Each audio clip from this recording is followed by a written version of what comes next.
नमस्ते बच्चों।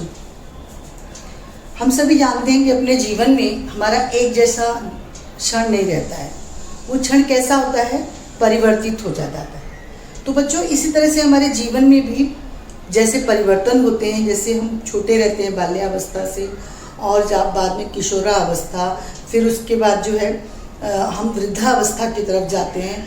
तो ये जो परिवर्तन है मनुष्य के जीवन में भी इसी तरह से परिवर्तन होता है और प्रकृति में भी परिवर्तन होता है। इसी तरह से बहुत सी चीज़ों में आप बदलाव देखते होंगे, परिवर्तन देखते होंगे। तो आज जो हमारा ये पाठ है, पाठ 11 परिवर्तन। तो बच्चों हम यही पढ़ने जा रहे हैं, पाठ 11 परिवर्तन। इसके कवि हैं दुष्यंत कुमार। यह एक कविता है बच्चों। और दुष्यंत कुमार जी के बारे में थोड़ा आपको परिचय दूँ। ये बहुत ही अच्छे जो है, इन्होंने बहुत सारे जो कविताएं लिखी हैं और गीत नाट्य, जो गीत गा करके किया जाए नाटक करके, उस तरह से इन्होंने लिखा है। और फिर इन्होंने उपन्यास भी लिखे हैं, लघु कथाएँ भी लिखी हैं बच्चों इन्होंने। इनका जन्म 1933 में बिजनौर में उत्तर प्रदेश में हुआ था बच्चों। और 1975 में भोपाल में इनकी जो है मृत्यु हुई थी, जो कि उत्तर प्रदेश में स्थित है। तो बच्चों जो ये कविता है परिवर्तन, यह जो है किस पर आधारित है ये मैं आपको बताऊंगी। ये जो भगवान शिव जी हैं उनके बारे में और सती जो उनकी पत्नी थी उनके बारे में है ये कविता। तो बच्चों चलिए हम कविता देखते हैं और समझते हैं। तो प्यारे बच्चों देखिए, पाठ 11 दुष्यंत कुमार इसके लेखक हैं। परिवर्तन इसका नाम है कविता का।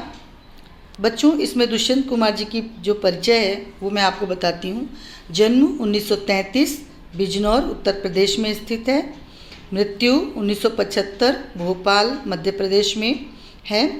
परिचय इनका है, दुष्यंत कुमार एक प्रसिद्ध हिंदी कवि और गज़लकार थे।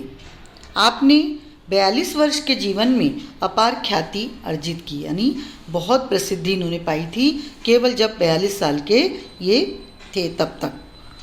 आपने कविता, गीत, गज़ल के क्षेत्र में भरपूर लेखन किया बच्चों। बहुत कुछ लिखा इन्होंने। प्रमुख कृतियाँ एक कंठ विष पाई, मसीहा मर गया, गीति नाटक है ये। आंगन में एक वृक्ष उपन्यास है। मन के कोण लघु कथाएँ हैं, यानी छोटी कथाएँ जो होती हैं वो छोटी छोटी कथाएँ भी उन्होंने लिखी हैं। फिर है बच्चों ये जो कविता है उसमें क्या है देखिए, पद्य संबंधी प्रस्तुत पद्यांश एक कंठ विष पाई गीति नाट्य से ये लिया गया है। यह प्रसंग उस समय का है जब सती ने आत्मदाह कर लिया था।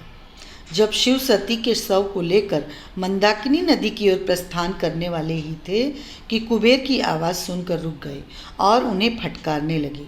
दुष्यंत कुमार जी ने इस प्रतीकात्मक कथा के माध्यम से समाज में व्याप्त अर्थात फैले हुए स्वार्थ, छल, असमानता श्रेय लूटने की कुपरंपरा जो थी वो महिमा मंडन और धनपतियों के स्वार्थ, सत्ताधारियों की हृदयहीनता पर करारा प्रहार किया इन्होंने।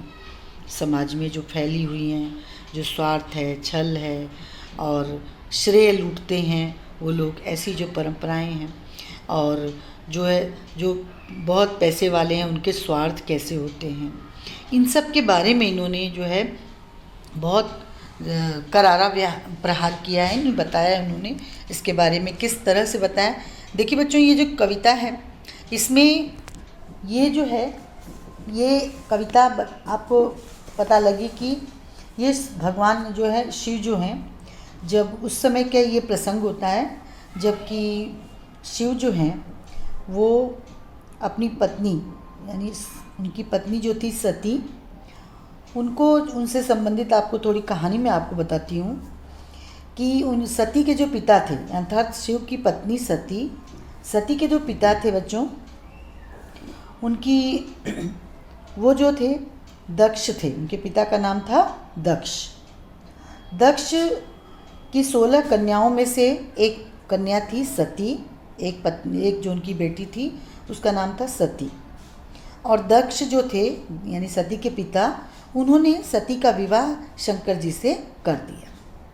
अब उसके बाद क्या होता है बच्चों कि एक बार दक्ष जो थे उन्होंने क्या किया कि अपने यहाँ यज्ञ रखवाया और किसी बात पर शंकर जी से वो थोड़ा दूरी बना लिए थे। और उसके लिए उन्होंने क्या किया कि आमतौर पर क्या होता है बच्चों, जब पिताजी के घर जो कोई भी अगर अनुष्ठान होता है, कोई भी कार्यक्रम होता है, तो उस समय जो है बेटी को बुलाते हैं, दामाद को बुलाते हैं। तो उस समय की भी परंपरा थी और आज भी परंपरा है बच्चों। तो उस समय क्या हुआ कि इन्होंने केवल शंकर जी को छोड़ करके और बाकी सती को भी नहीं बुलाया उसमें।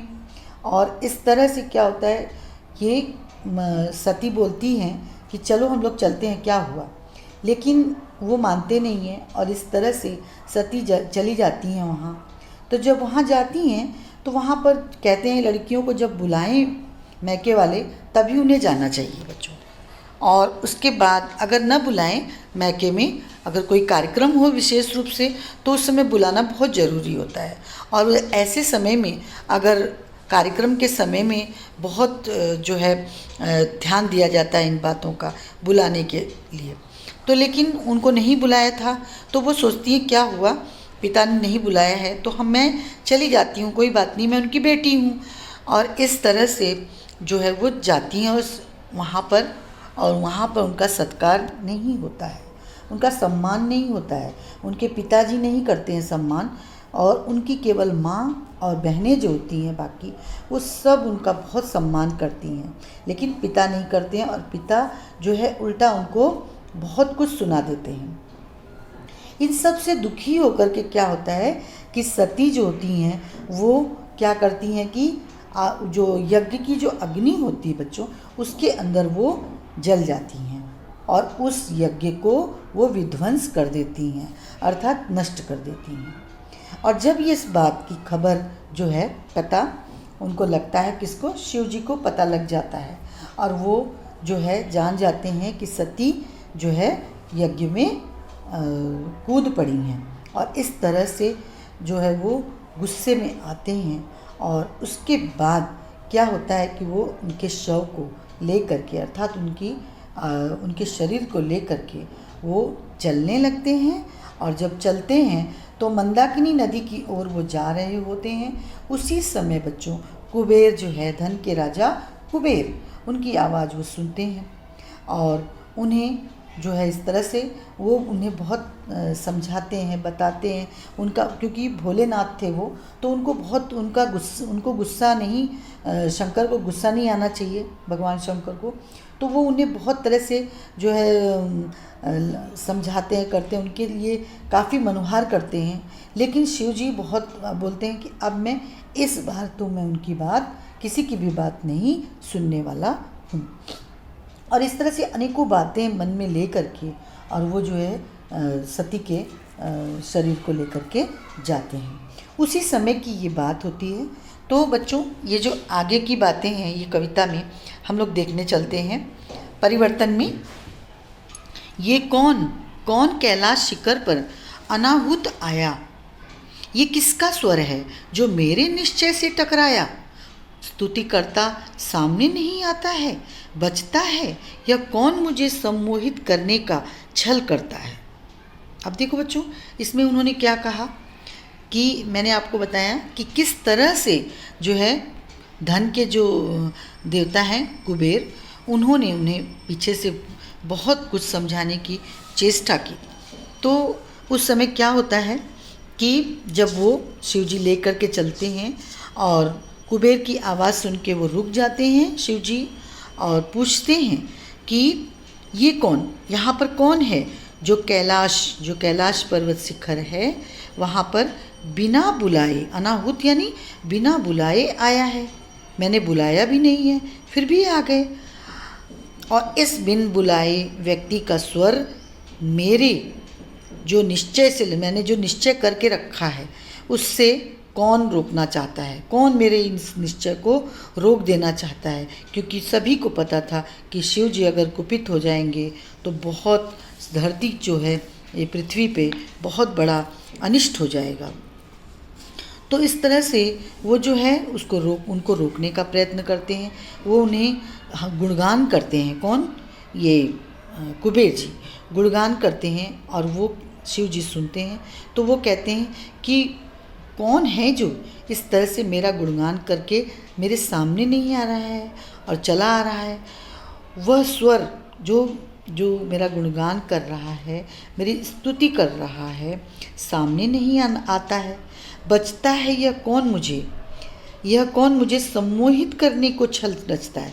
यानी ये कौन है? ये स्वर जो ये आवाज़ आ रही है, ये मुझे छल करके यानी मुझे धोखा दे करके मुझे वशीभूत करना चाह रहा है। ये सारे कौन से छल कर रहा, कौन है ये जो छल करके जो है मुझे छल रच रहा है, यानी छल का निर्माण कर रहा है। आगे देखते हैं। ये सारे संबोधन हैं कितने क्रूर व्यंग जो करते आए हैं मेरे संग छल सदैव। तुम दास समझते हो, मैं मित्र समझता हूँ। संबोधन और सर्वनामों की सृष्टि रोक। उत्तर दो मेरे एक प्रश्न का मित्रमान। दक्ष के यज्ञ में आमंत्रित थे सभी देव, था किंतु मैं उपेक्षित मैं, पर तुमने दिया ध्यान। देखो बच्चों कितनी अच्छी बात उन्होंने बताई है। कहा है शिव जी ने कि ये सारे जो मुझे आप इतने शिव जी के बहुत सारे नाम हैं और वो जो है इस तरह से उनको जो है बता रहे हैं, कह रहे हैं, उनके लिए जो उपयोग लगा रहे हैं, जिन संबोधनों से उनको बुला रहे हैं, वे सारे संबोधन अब शिव जी को एकदम ऐसा लगता है कि कोई क्रूर व्यंग उनके ऊपर कर रहा है, अर्थात निर्दयी बाण चला रहा है। शिव जी कहते हैं कि जो करते आए हैं मेरे संग छल, यानी जो लोग मेरे साथ हमेशा धोखा करते आए हैं, हमेशा सदैव यानी हमेशा धोखा करते आए हैं, छल करते आए हैं। अब तुम दास समझते हो, मैं मित्र समझता हूँ। तुम क्या करते हो? उसे सेवक समझते हो और हम तुम्हें अपना मित्र समझते हैं, फिर भी तुम मुझे जो है छल कर रहे हो। संबोधन और सर्वनामों की सृष्टि रोक। हे कुबेर, संबोधन जो तुम कर रहे हो मेरे लिए और जो जिस तरह से मुझे तुम बुला रहे हो, वह और सर्वनाम का जो उपयोग कर रहे हो, उसको बंद कर दो और मेरे एक प्रश्न का उत्तर मुझे दे दो। मेरे एक प्रश्न का मित्रमान दे दो उत्तर। कौन सा दो? शंकर जी कुबेर जी से कहते हैं कि दक्ष के यज्ञ में तो सभी देवताओं को बुलाया गया था। दक्ष के यज्ञ में सभी को आमंत्रित किया गया था, अर्थात सम्मान से बुलाया गया था। सभी देवता थे, किंतु उपेक्षित में यानी मुझे केवल क्यों नहीं बुलाया गया था, मुझे क्यों जो है अलग कर दिया गया था, मेरी क्यों उपेक्षा की गई। पर तुमने दिया ध्यान। क्या तुमने इस बात को ध्यान दिया है? तुमने इस बात को जो है समझा है? इसका मुझे उत्तर दो। और देवत्व और आदर्श का परिधान ओढ़ मैंने क्या पाया? मुझे लोग भगवान बोलते हैं, मेरे आदर्श हैं, मेरे पास सब लोग मेरे आदर्शों पर मैं चलता हूँ। सबके लिए मैंने क्या क्या नहीं किया। उन देवत्व और आदर्शों का मैंने वस्त्र पहना है और फिर भी मुझे क्या मिला ये सब करके। और हर परंपरा को समाप्त करने के लिए, इन सारी परंपराओं को समाप्त करने के लिए, यहाँ तक कि मैंने क्या किया, अब वो अपनी गहराई से बता रहे हैं, गहरी पीड़ा से क्या बता रहे हैं। हर परंपरा के मरने का विष मुझे मिला, हर सूत्रपात का श्रेय ले गए लोग। यानी कि जो परंपराएं मैंने थी, जो माननी चाहिए थी, मैंने अच्छी परंपराओं को कि उनको मरने नहीं दिया, उनको समाप्त नहीं होने दिया। जब वो समाप्त होने लगी तो मैंने सबके लिए आगे बढ़ कर के मैंने विष का प्याला भी पी लिया था, जहर भी मैंने पी लिया था और अपने कंठ में आज तक मैं रखा हुआ हूँ, मैंने पिया है। तथा हर कार्य को जो सूत्रपात यानी आरंभ करने का श्रेय सब लोग लेकर के चले गए, मतलब दूसरे लोग लेके चले गए। अर्थात मुझे जो है जब जब ज़रूरत पड़ी तब मैंने सबका साथ दिया, लेकिन जब मुझे मेरी लोगों ने, लेकिन फिर भी मैंने सब चीज़ को छोड़ करके जो है मैंने सोचा जाने दो, कुछ नहीं, भलाई करनी चाहिए।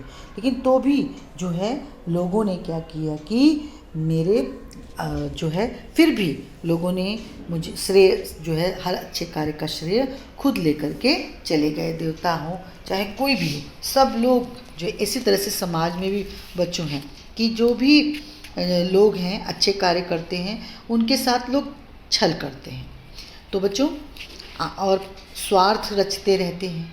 तो बच्चों इस कविता के माध्यम से कवि यही कहना चाह रहे हैं कि लोग जो है श्रेय ले गए और किस तरह से जो है मुझे जो है पीछे कर दिया और बुलाया नहीं। मैंने सब कुछ किया, फिर भी मेरे ससुर जो दक्ष हैं उन्होंने बुलाया नहीं और मेरा सब कुछ एक पल में समाप्त कर दिया, अर्थात मेरी पत्नी को जो है दूर कर दिया और मजबूर कर दिया और जो है उनका कोई सम्मान नहीं किया।